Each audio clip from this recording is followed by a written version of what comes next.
Got this question from a student recently. What's the hardest part of becoming a lawyer? Is it college, the LSAT, or law school?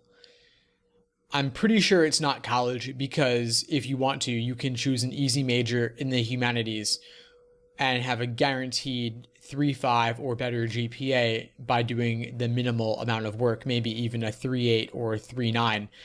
A lot of the majors in the humanities are not nearly as rigorous as those in the sciences, and those in the sciences and math tend to have curves, and so you're not guaranteed to get a top score, whereas in the humanities, there are literally some professors who give everyone an A because they don't believe in the institution of grading or something like that.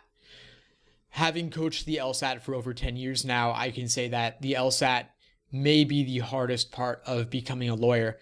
I myself, in my own LSAT journey, I studied for over a year trying to master this exam. I did nearly every LSAT exam ever released, nearly every LSAT book I could find, and it was a tremendous amount of work that made me think of giving up many times along the way.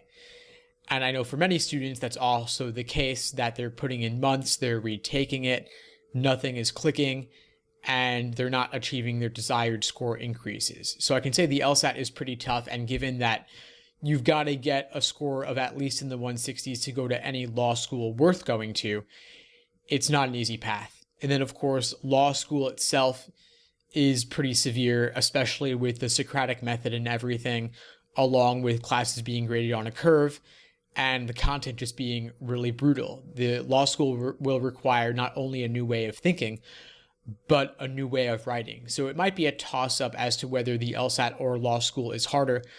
But one thing I can definitely say is that it's not college. Now, if you're having trouble with the LSAT, trouble in the law school journey, then you definitely want a solid plan of attack. And one of the things I've chosen to specialize in is helping students create that plan of attack, create that day-by-day study plan to keep them on track. So I'll include a link to those below this video if you'd like to find out more.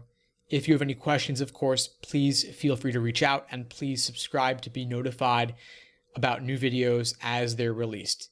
In the meantime, I'll wish you all the best and take care.